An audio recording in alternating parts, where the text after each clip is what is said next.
Hi everyone, welcome to today's live IELTS class. My name is Adrian and I'm broadcasting to you from Budapest, the capital city of Hungary, where it's said that the culture of the West meets the East. How is everybody doing today? Hi Bibas, hi Rums, hi Shanu. Good to see a member in class early on time. Hi Arun Narwal, hi Anil. I hope everybody's having a great day so far. Today we are looking at IELTS reading, list of headings type question, true, false, not given. These are two types of questions a lot of students have difficulty with, but worry not. There are some very good strategies for these types of questions that we will talk about today. Our materials are coming from our websites. These strategies are in your full course on our websites. For academic IELTS, it's aehelp.com or academicenglishhelp.com. And for general IELTS, it's gieltshelp.com or generalieltshelp.com. You can see these URLs up here for the remainder of the class. And again, there is a special promotion that we have going on for the rest of this week on account of Black Friday. As many of you may or may not know, Black Friday is a big sales event that happens in many countries around the world, also followed by Cyber Monday. Our Black Friday discount is BLKF Day, so Black Friday, BLKF Day, exactly like this. And you'll get a 40% discount when you use that on our websites. So our websites look like this. When you go to click the red button, you'll see the checkout form. There is a blue button here that you press. You can apply that coupon and then get the 40% discount. If you're looking for general IELTS, please look for this website with the green background. All right, of course, you can get our exam books. We have 2 exam books for academic and for general. You can buy those from your Amazon online bookstore. Search for AE Helps Academic IELTS for the academic books and GE Helps General IELTS for the general ones. You can get the electronic versions or the paperback hard copy versions mailed to your address. If you have questions, comments, concerns about any of this and IELTS, don't hesitate, reach out to me. My name, Adrian at aehelp.com, ADRIAN at aehelp.com. Hi, Manisha. Hi, Preeti. Hi, Naveen. Hi, Mohammed. Good to see some more members hopping in on this class and everyone else also. All right, so the streaming schedule is Central European Time. The 22nd today, reading strategy. Tomorrow, writing task 2, and then we'll be doing a members chat only on Saturday. Again, remember, when you're a member of our YouTube channel, you get to request special classes, you get some other special perks, access to exclusive videos, and the exams that we use in these lessons. All right, 25th, 26th, 27th, no class. We do high definition video shoots on those days.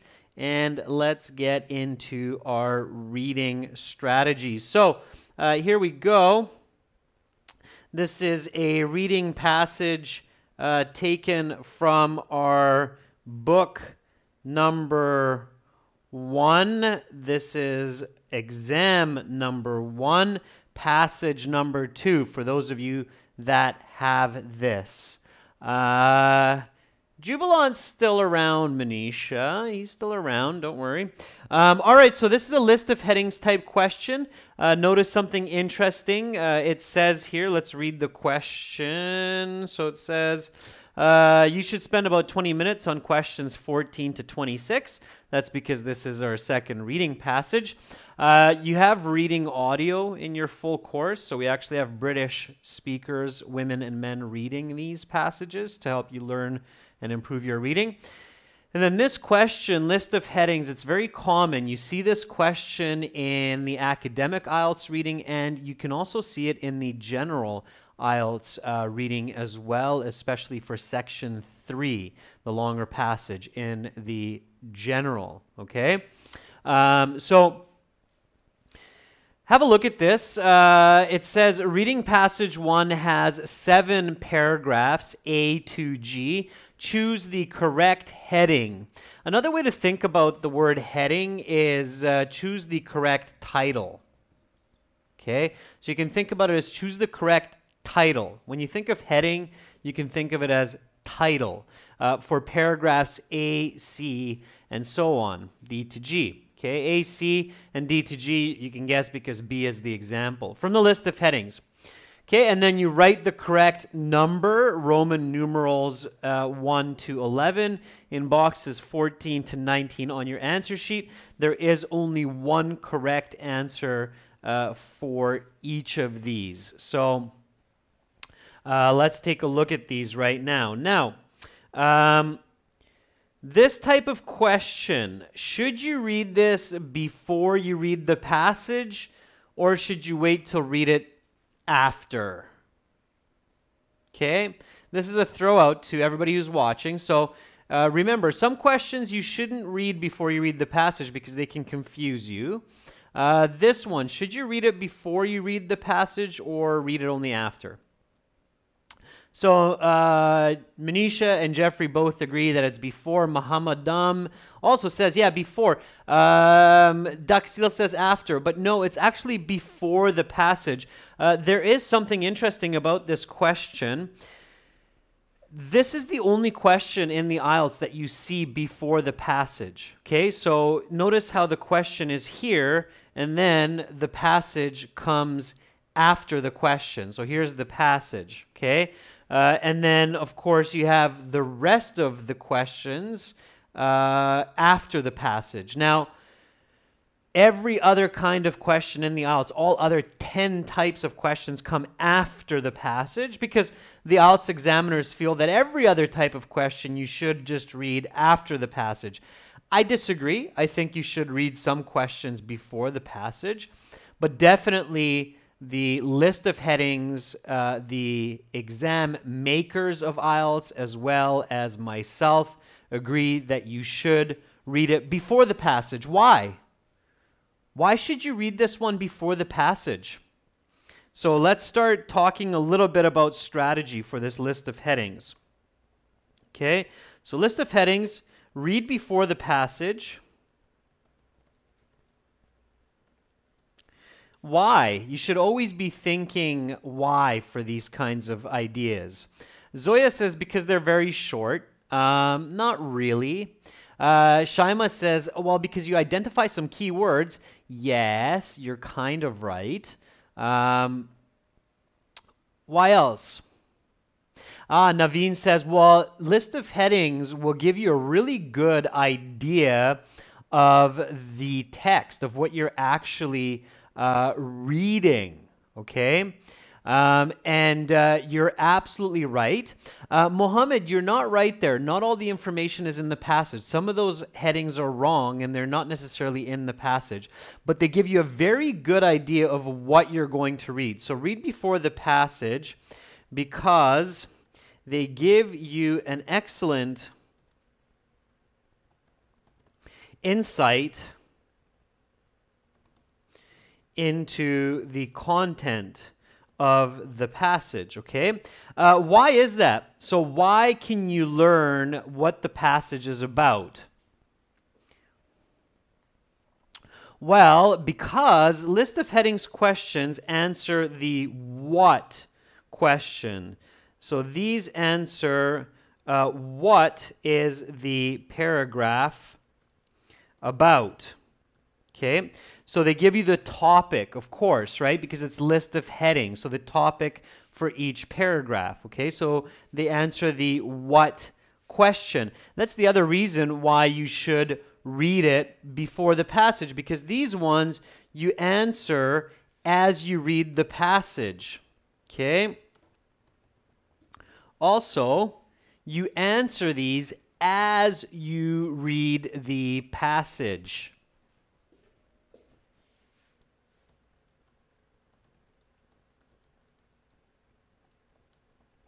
Now, that's another really interesting point about these type of questions. You should not do that with other types.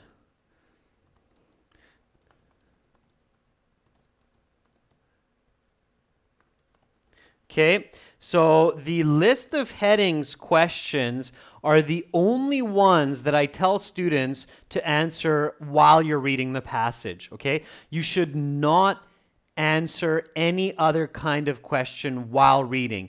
You should always answer other questions after you've read the whole passage, okay? It's really important that you do that.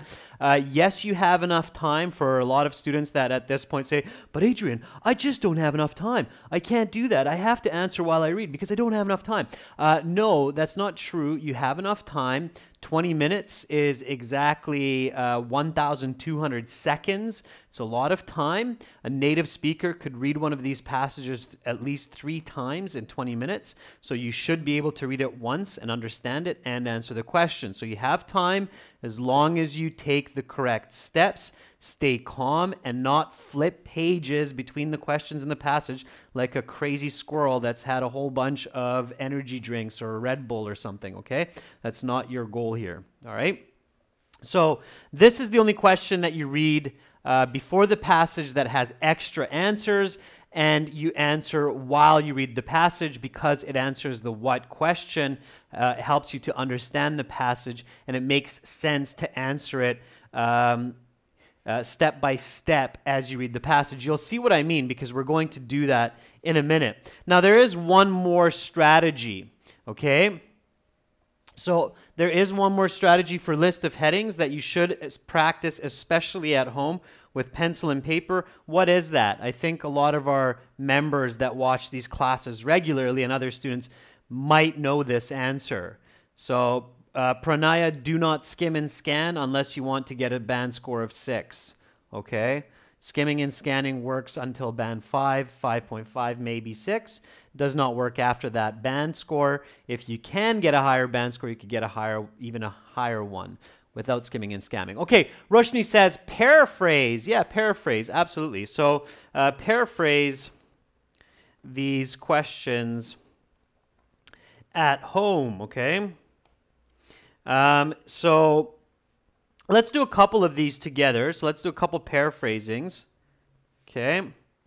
I'm not sure why that's 3 before 2. Let's switch that up. Yeah, so you want to paraphrase these and identify the questions as what questions as well, okay? And that's another point that I want to make here, and I think that's kind of new for everyone. So identify the choice as a what answer, not why or how. I'll explain that more in a minute.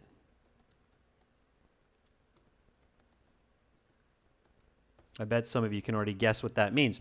Right, so again, read these questions before you read the passage and paraphrase them, okay?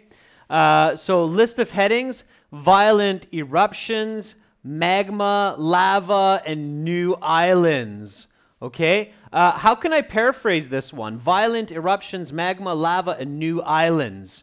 What's a good way to paraphrase that? Jignesh, good job on a 6.5. I hope that gets you where you want to go. It's usually an acceptable score for a bachelor's entry into university and definitely enough for immigration. So good job, Jignesh. Thanks for sharing. All right, so violent eruptions, magma, lava, and new islands. Paraphrase that. Think simple. Think easy. What's an easy way to paraphrase that? Awal says explosions. Rashni Kunte says the evolution extreme of lava, magma, and new islands. Naveen says extreme eruptions, birth of new islands. Okay, so I want to teach you that thinking simple is beautiful. And don't forget your critical thinking. What are we talking about here? Violent eruptions, magma, lava, new islands. What are we talking about here? What is that? In your own simple words, I bet you can say it. Mohammed says crazy explosions, but there is a more simple way to express this. I'm giving you a couple more. There we go. Serratus. Very nice. First one out of the gate says it's a volcanic phenomenon, or even more easier, it's a volcanic activity. Okay. So volcanic activity is violent eruptions, magma, lava, new islands. Don't forget, students, your paraphrasing methods. Okay. If this is new for you, again, you can learn these on our website. So paraphrasing, synonyms, antonym negatives, expressions, grammar, and definitions. Okay, it's round, it's flat, it's got a red base with toppings, with cheese on top. What is it? It's pizza. Okay, so that's a definition. This is a definition of volcanic activity or volcanoes. All right, so an easy paraphrase is volcanic activity. The destruction of Pompeii. Paraphrase that for me in a nice, easy way. The destruction of Pompeii. Okay. What's a good way to paraphrase that? So yeah, there you go. Nice. So a wall says losing a city or demolishing a city. Demolition of a city. Very good. Demolition of a city. Sure. Now, remember that list of headings answers what questions? So, not why and not how. Okay? Pretty devastated Pompeii is good too. If you had to guess, so we haven't done any reading yet, but if you had to guess, the destruction of Pompeii, do you think that's a topic, an explanation, or an example within a paragraph? So if you had to guess, if I said to you right now, ladies and gents, you have to put a $100 bet on one of these three. It's a topic, it's an explanation, or it's an example. So it's a what, it's a why, or it's a how. What would you put your money on? What would you put your $100 on? Okay, so Guy Neem says, oh, I'd put it on example. Jignesh agrees. Jeffrey agrees. Seem Sahota, nice to see you, Seema, in class, says it as well. So all of you are saying that I would probably throw in as an example of volcanic activity or something of the sort.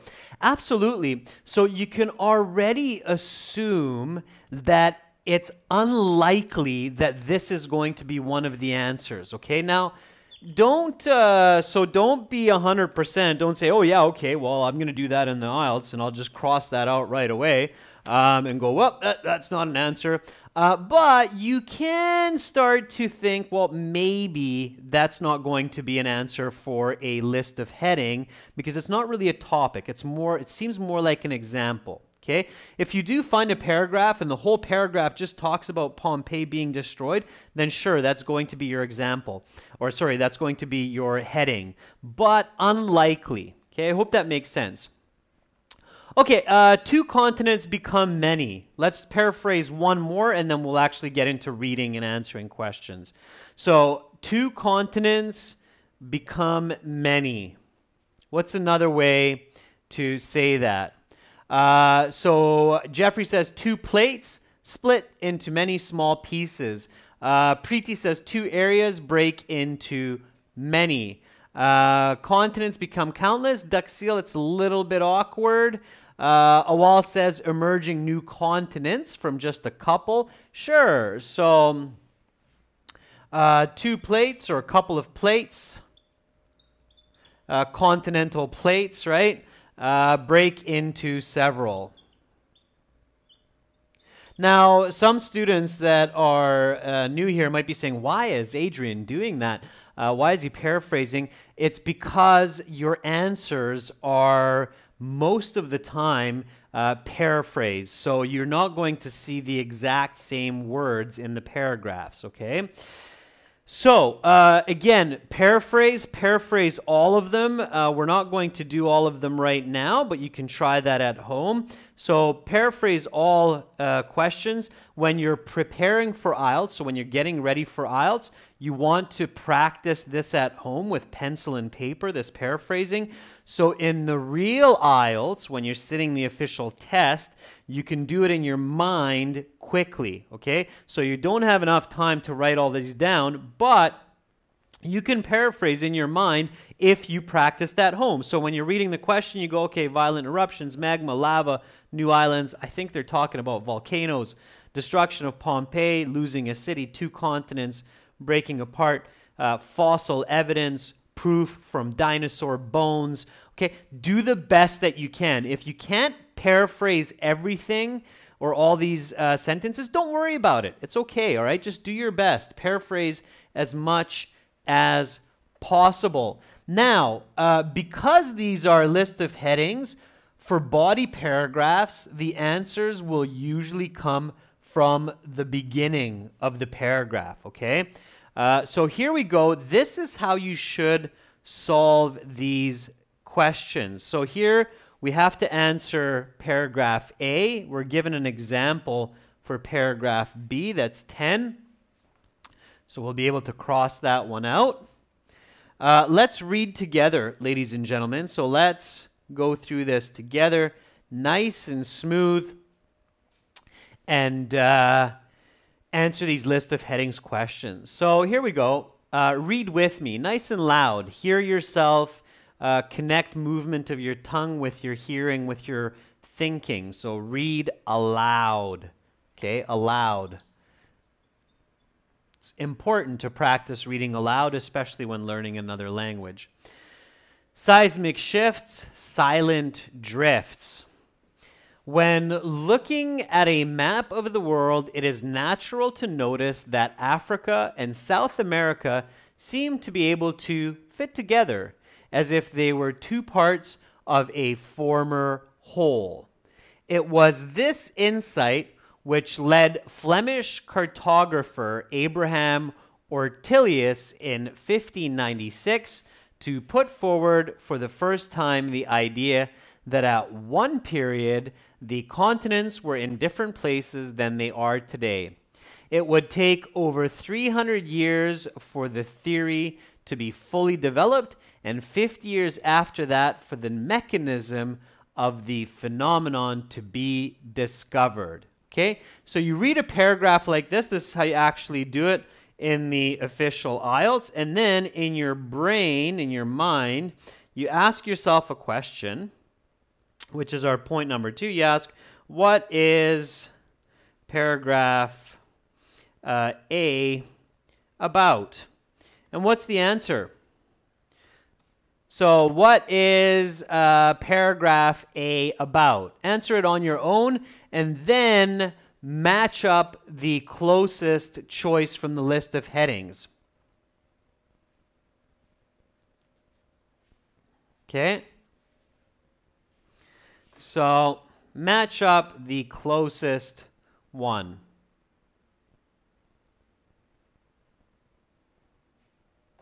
Okay? So Kushni says main idea. Mohammed Wahab says splitting of islands. Pradeep says about plates.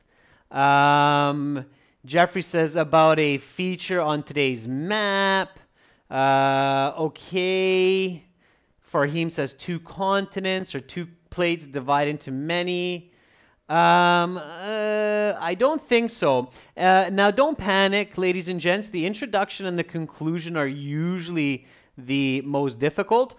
Zena says about continents. That's probably the best answer I've read so far. Okay, let's have a look at the paragraph again. And by the way, you don't need to read faster than what I just did. So notice here, Africa, South America seem to be able to fit together as if they were 2 parts of a former whole. It was this insight that led this person to create an idea for the first time that plates were in different places than they are today. It takes another 300 years for this theory to be developed, and 50 years for the mechanism of this phenomenon to be discovered. Now, watch something interesting here, okay? Seem, okay? Insight, idea, theory, phenomenon. Okay? So notice that the word seem, insight, idea, theory, and phenomenon all mean what? What do all 5 of these words mean? If you had to say these 5 words all mean something, what is that something? What do they all mean? There you go. Jeffrey says it's a hypothesis. Okay? That might be a new word for some people. And you could answer it easier. You could have just said it's an idea. Okay? You could have said, well, Adrian, seeming something, an insight into something, an idea into something, a theory into something, a phenomenon into something is simply an idea. Okay? It's a concept. That's right, Pranay. Very good. So you got to be very focused, especially on a repeating idea in the paragraph.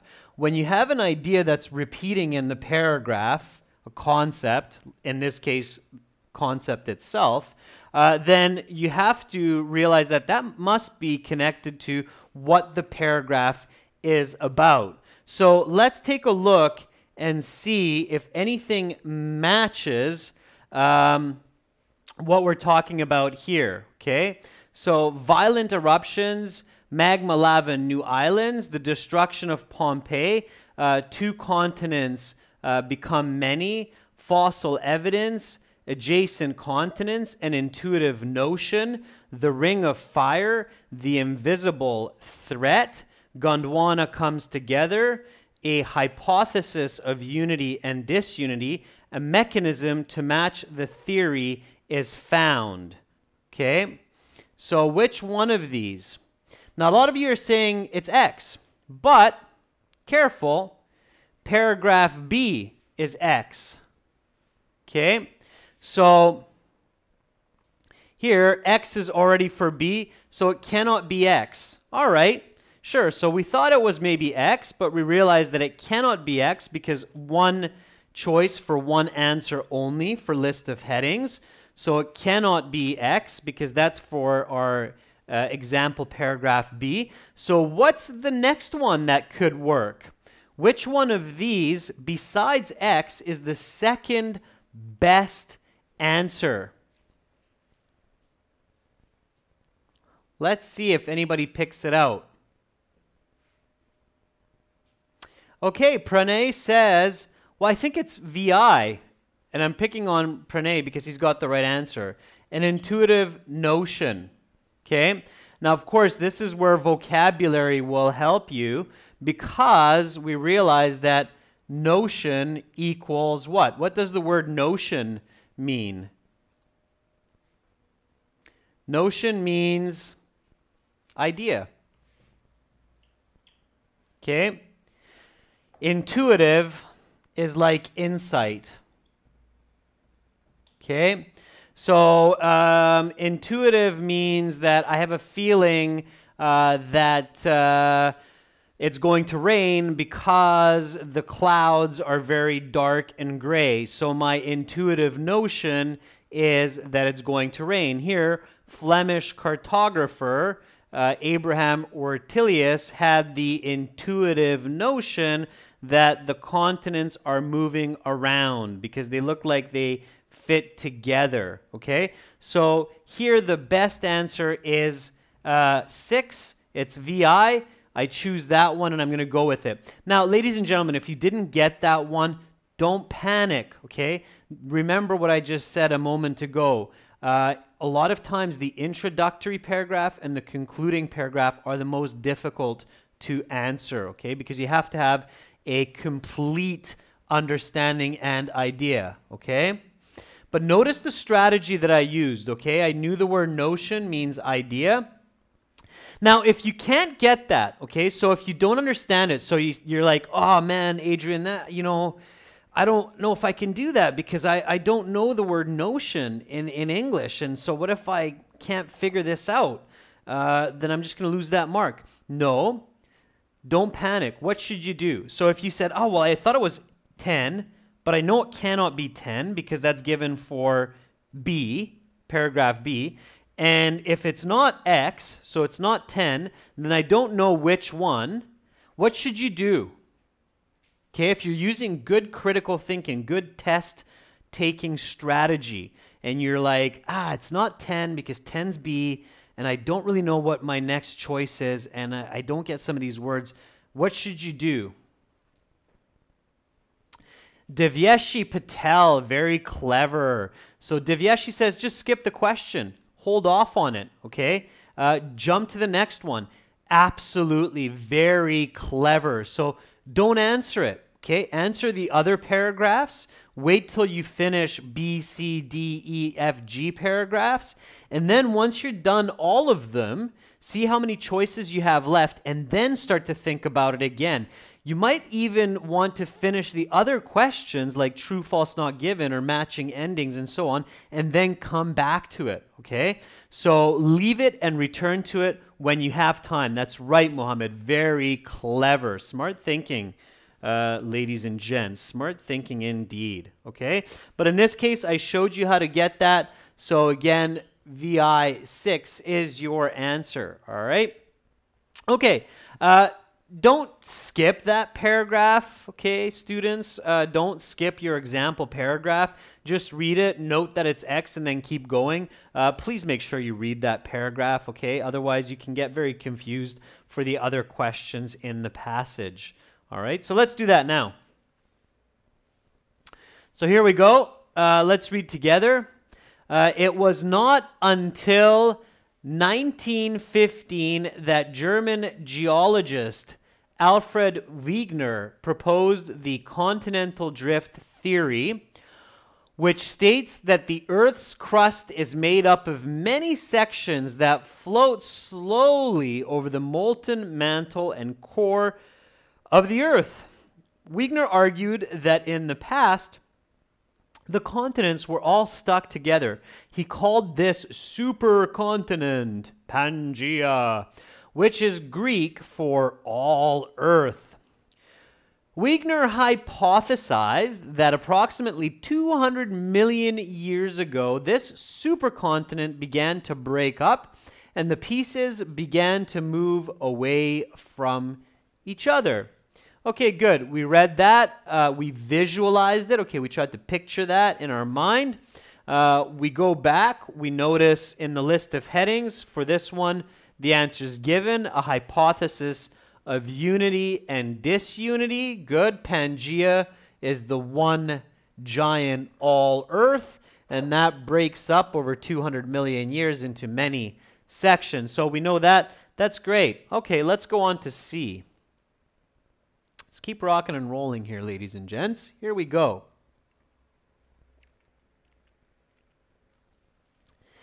Initially, Pangaea divided into two parts named Laurasia and Gondwana.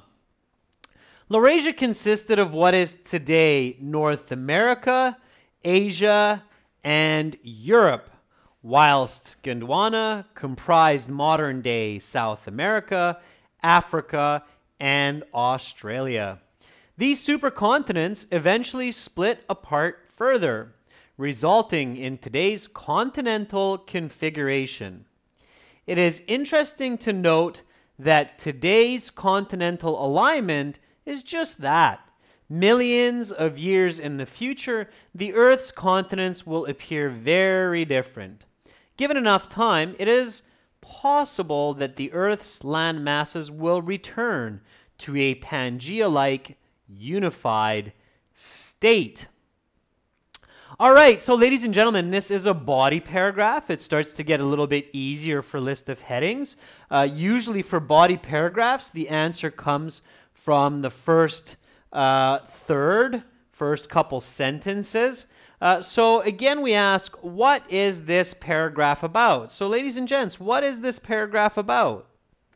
Okay, if when you ask yourself, what is this paragraph about, what's the answer?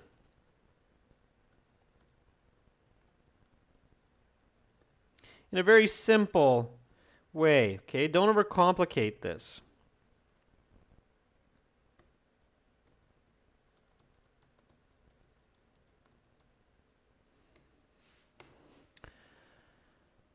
Pranya says it's about continents, to keep it really simple. And Pranay, you're right. It is about continents. And Anoop says it's continental division over time, right? We're talking about, what are we talking about? So division of two continents. Jubilant says it's actually two continents dividing is what we're talking about here. Shanu agrees. Naveen says, yeah, that's sounds right. Division of continents. So which of these is the best answer? Violent eruptions. So is it about volcanoes, the destruction of a city? Two continents become many. Whoa, yeah, that looks great. Okay, so number 3 looks fantastic.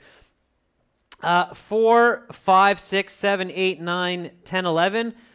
Make sure you skim them all, even when you have it pinned down that this is the right one. Still have a look at these. It's about having the best answer. This seems like the best answer. Stick with it. Go with it. Put in 3, okay? Just to be safe in IELTS, make sure you're putting the Roman numerals into your answer sheet, and please keep them small. So if they're using these, don't do big like this. You'll still get that right, but there's no point in changing it, because if you do a muck and you accidentally do that, that's going to be wrong. So just pay attention to what you're doing. Use the same type of notation and use those Roman numerals. So 3. Great. All right, let's go to paragraph D. Here we go. Read with me, ladies and gentlemen. The evidence for continental drift is plentiful. The most common evidence is the discovery of the same type of dinosaurs in extremely different locations.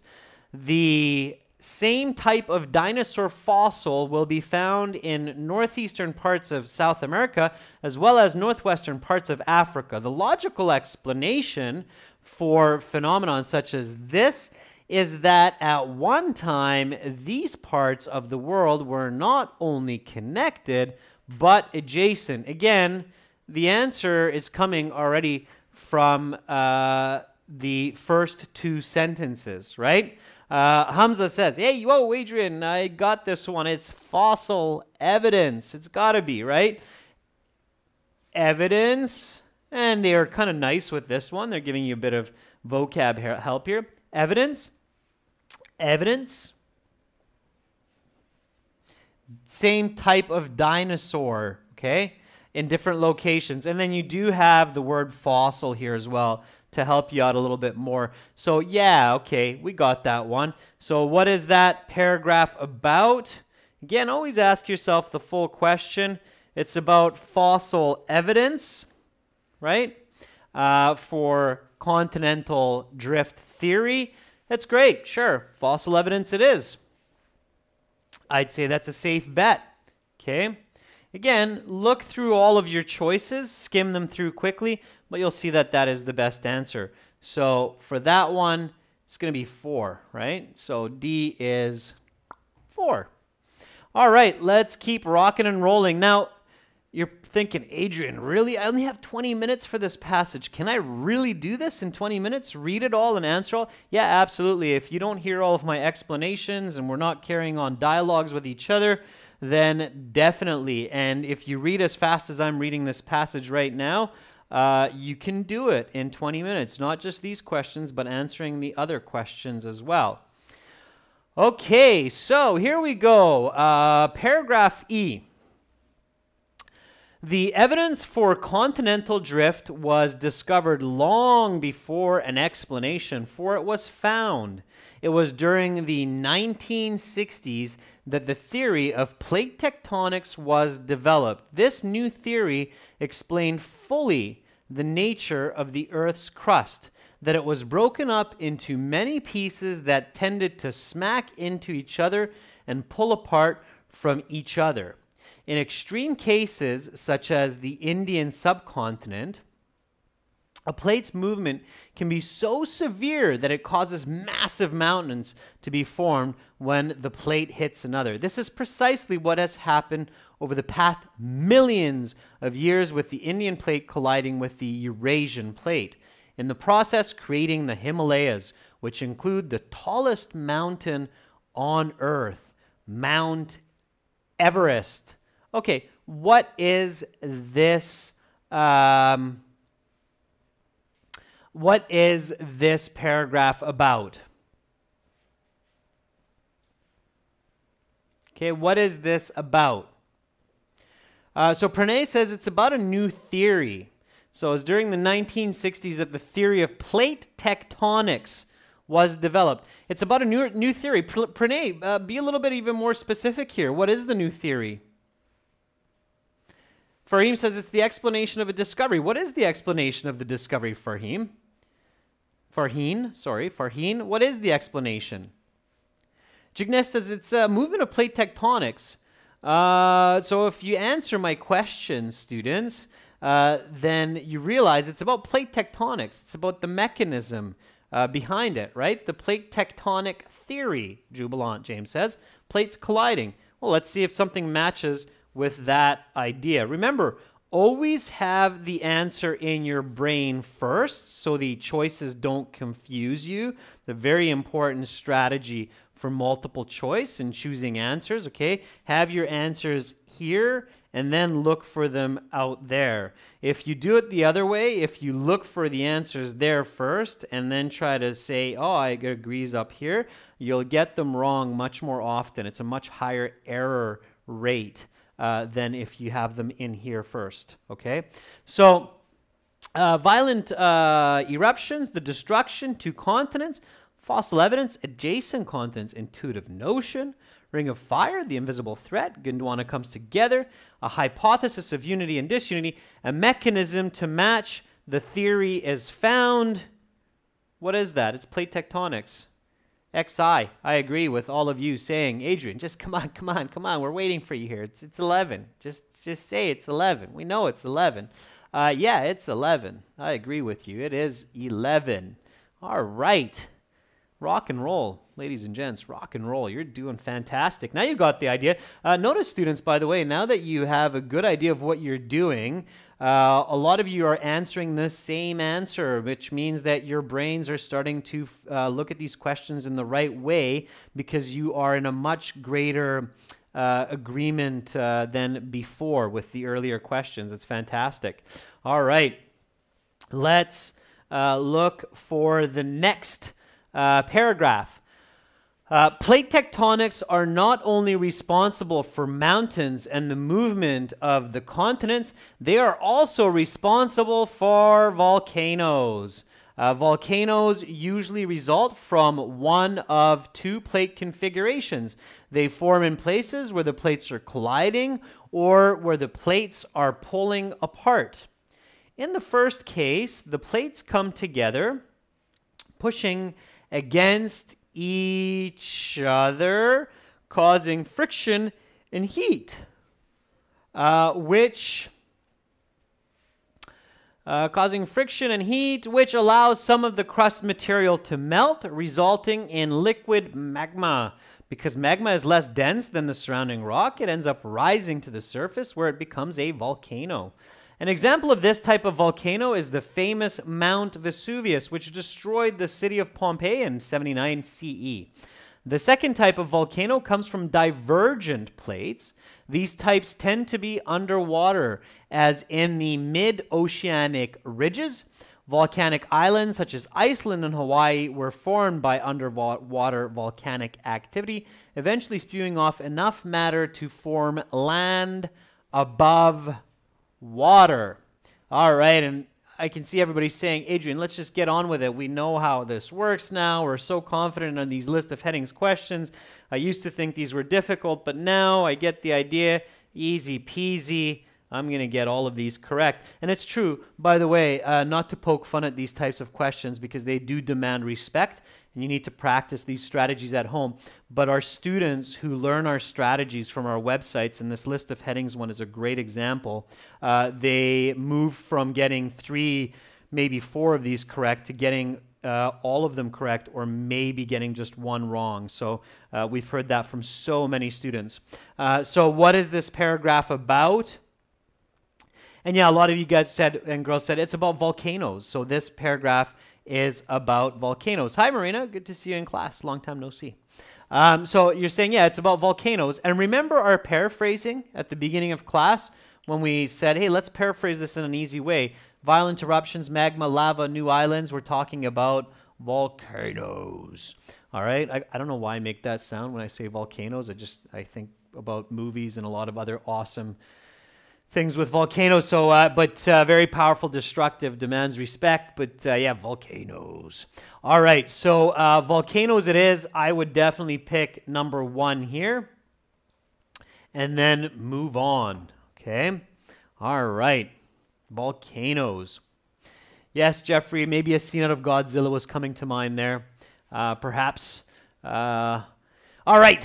So last paragraph, G. Let's get on with it. So this is the conclusion.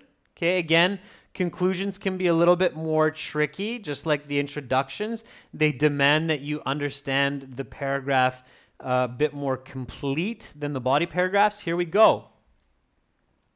Of course, there is one final important result of plate tectonics, earthquakes.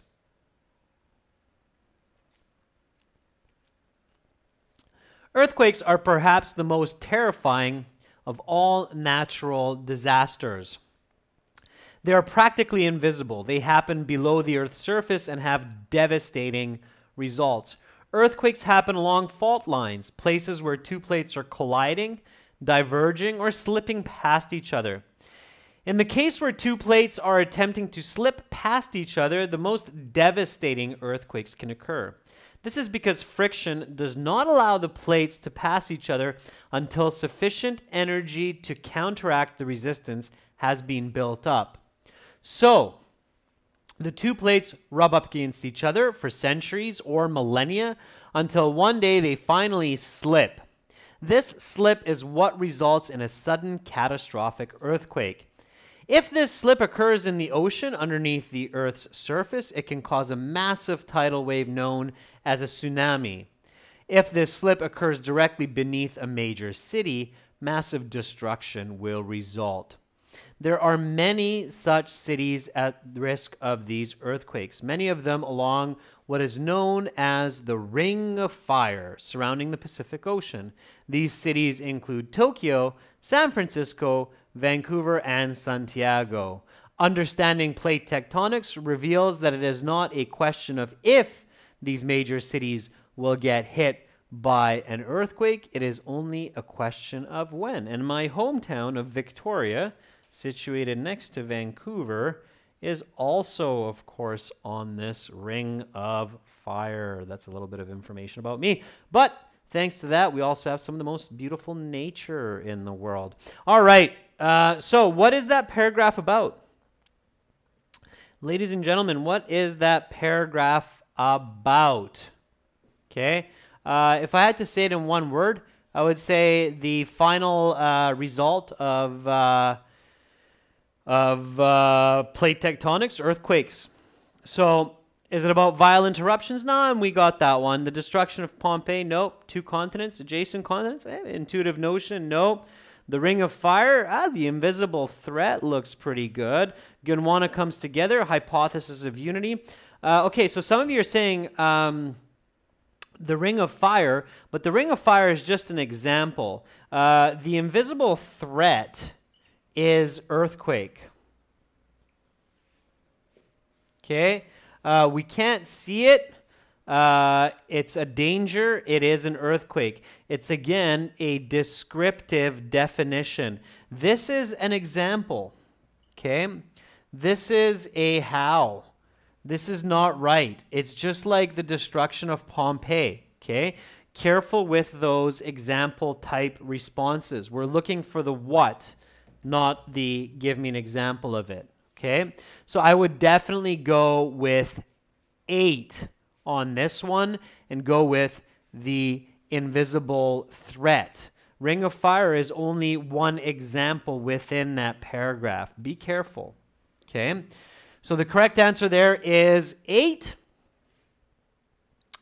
Let's put that in. Wha-bam! And you got it right.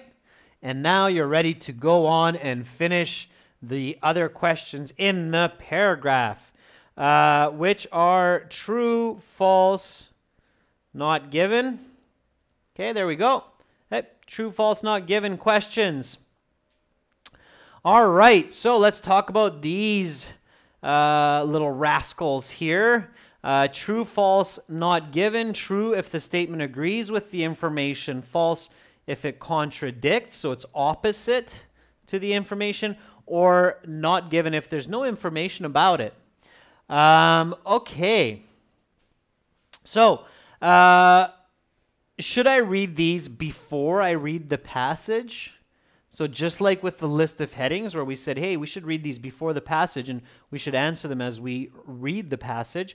Should I read these ones before I read the passage? Anoop says, definitely read these ones after.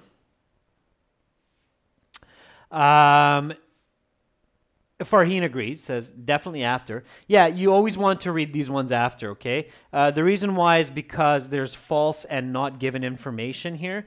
And false and not given information can be very confusing if you read it before the passage. So logically, you read these after the passage. Don't worry, girls and guys, we'll answer these. Just talk a little bit of strategy first, okay? So true, false, not given. Read only after the passage to avoid confusion. All right, now there is a beautiful strategy for these types of questions. What is that? Students who watch these classes regularly and who are familiar with my teaching style and the psychology that we use in our courses and the logic, the critical thinking, what is the strategy that is very effective for true, false, not given? Answers are usually in order for these. You're right, Pranay. But there could be all over the place other than being in order. It's not keywords, Awal, because there's paraphrasing. So if you're looking for keywords, you'll often get these wrong. Okay, be very careful with that, Awal. If you're searching for keywords, you can really waste a lot of time and get it wrong, okay? It's a very ineffective strategy. Jeffrey says, well, first of all, ask if it's important. Okay, so figure out if the answer is given or not given. Right. So first, ask if the question is important for the passage. Okay, so just to put my money where my mouth is, let's do that with this first one here. It took over 350 years for the theory and mechanism of continental drift to be fully developed. So my full question here is it important for this passage about continental drift to know how long it took for the theory and the mechanism to be created by humans? So for this topic, the continental drift theory, okay, so the mechanism, the continental drift theory. Is it important for us to know how long it took for us to come up with this idea? Yes or no? It's a simple yes or no question, ladies and gents. Okay? Again, students who learn this strategy, they will know it very well. Jeffrey says not really. Pranay says no. Farheen says yes. Awal says yes. Okay? I think yes. Yes, it's important. Preeti says yes, too. I think absolutely. I think we need to know how long it took. Yeah, so there's earthquakes. We're drawing maps. The continents are moving around. We want to know how long did it take for humans to figure out that there's this event called continental drift. So yes, it's important. So if I say yes, it's important, if you're not sure, you might want to look again. But if you say, yes, it's important, then it has to be either true or false, okay? So if yes, this is kind of like computer language here, by the way. So for those of you who are into computer science and coding, you'll really like this strategy. So if yes, then must be true or false? If no, then you could probably actually write a simple computer code, by the way, funny enough for these types of questions. If no, then must be not given. Okay? So here we said yes. Okay? So once you have this figured out, so once you figured out that, okay, this is yes, so it must be true or false, then you ask a second question. Okay? And your second question is, and I think a lot of students that practice in these classes know what I'm about to ask, or you should, hopefully. If you're practicing these at home, then you should be saying B, is it true? Okay? So is it true? If it's true, then the answer is true. If it's not, then the answer is false.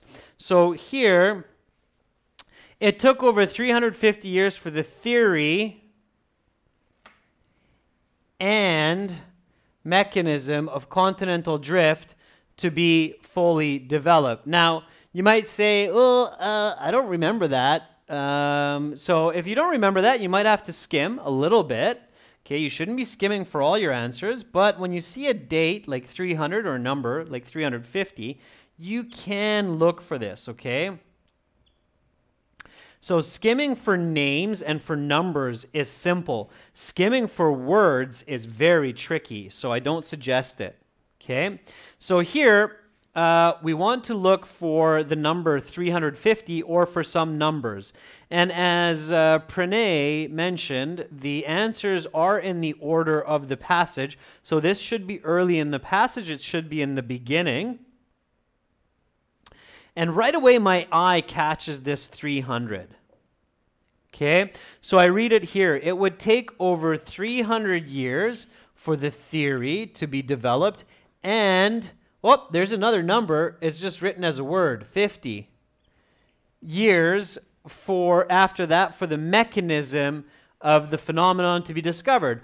Ladies and gentlemen, IELTS is a thinking exam, and that's right. Shanu has already put the math up there for us. He says, hey, girls and guys, it's 300 plus 50 equaling 350 for the theory and the mechanism to be developed. So in this case, the answer, that's right, Joe Preet, that's right, Awal, it's true. Okay, so the answer is true. All right, now, again, you should not be searching for all your answers. You should be able to answer at least 50-60% of the questions just by using the right strategies and understanding the text. Okay? All right, let's try this for the next one. The Earth's crusty shell is made up of plates which float slowly across the ocean. Ladies and gentlemen, first question. Is it important to know what the Earth's crust is made of for continental drift? So for this theory, okay, be careful. For this theory, is it important to know what the Earth's shell is made of?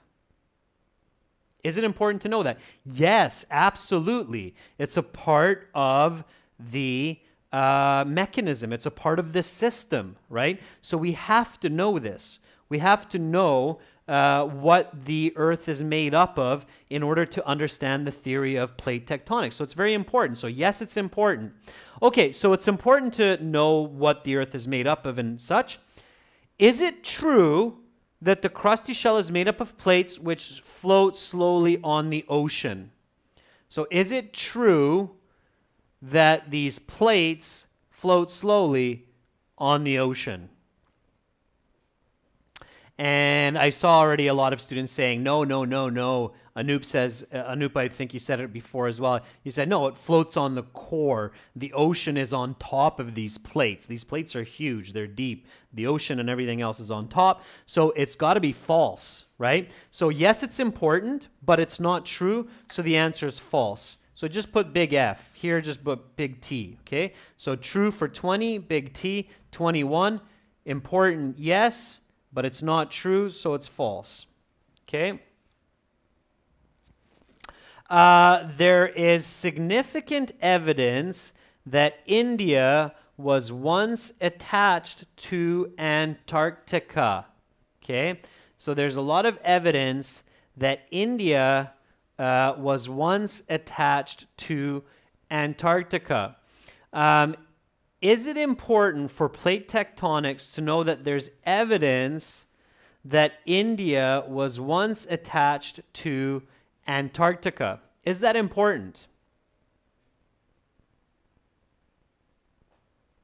Okay, don't answer. Girls and guys, you're falling into a very dangerous trap where you're trying to outsmart each other and you're trying to answer faster than your other fellow student, and you're not going through the logical steps.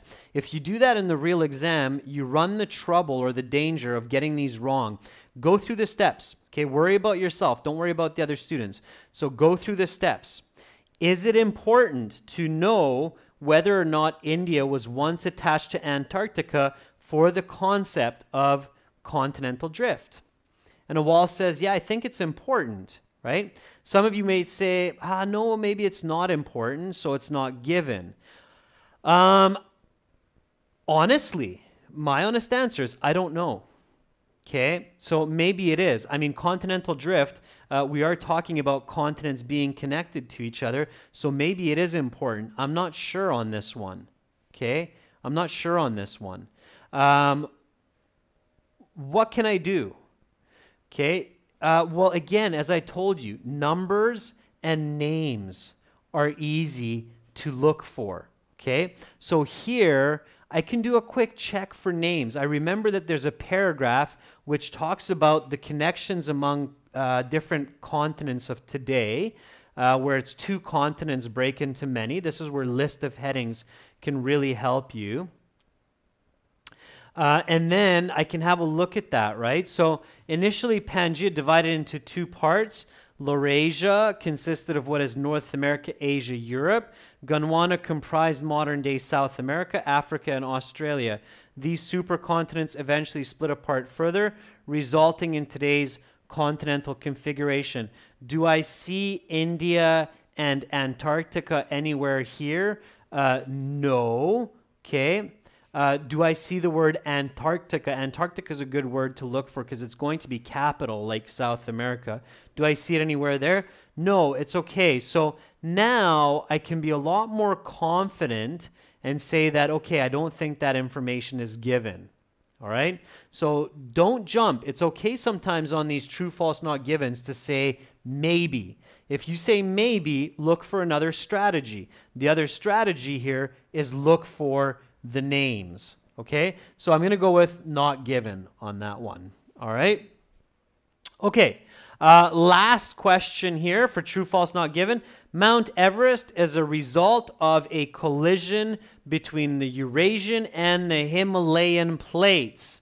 So, is it important to know how the largest mountain, Mount Everest, was created by plate tectonics? So is this an example that is good for plate tectonics?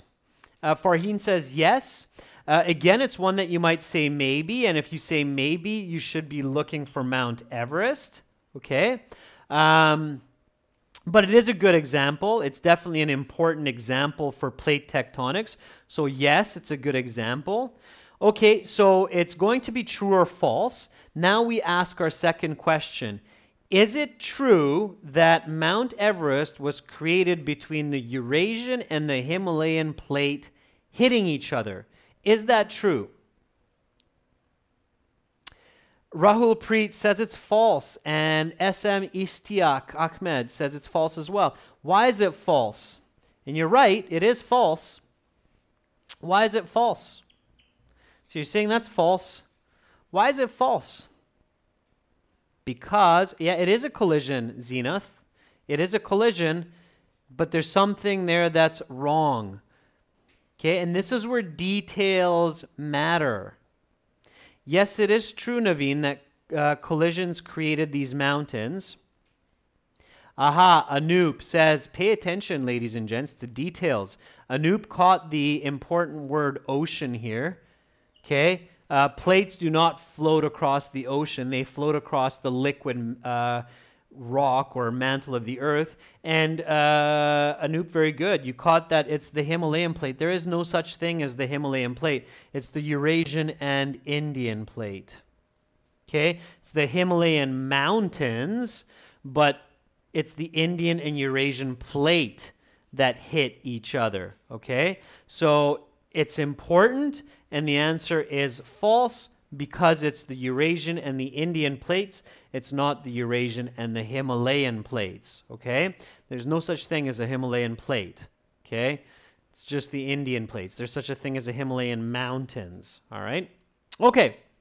So pay attention to details, okay? This example here and this example here remind you to pay attention to details. Remember, IELTS is testing for Band 8, Band 9 students also. So there's testing people who are really using critical thinking and active reading, all right? Okay, ladies and gentlemen, that is true, false, not given strategy, all right? So, again, remember to practice these skills and these strategies at home. You can learn a lot more strategies and practice these with our 6 original practice exams on our websites. Our websites are gieltshelp.com for general IELTS, aehelp.com for academic IELTS, and for the next 3 days, we have our Black Friday coupon, 40% discount, BLKFDAY. Use those coupon codes on our websites to get that 40% discount. Wonderful participation, students. Remember, practicing these strategies will make it perfect. It's beautiful to see so many members in today's class as well. I hope you'll be suggesting some topics for Saturday's class. Much love to all of you, and I wish you a great rest of your day and sweet dreams if you're getting ready for bed and getting ready to hit the hay. Bye for now. See you tomorrow for Task 2, same time.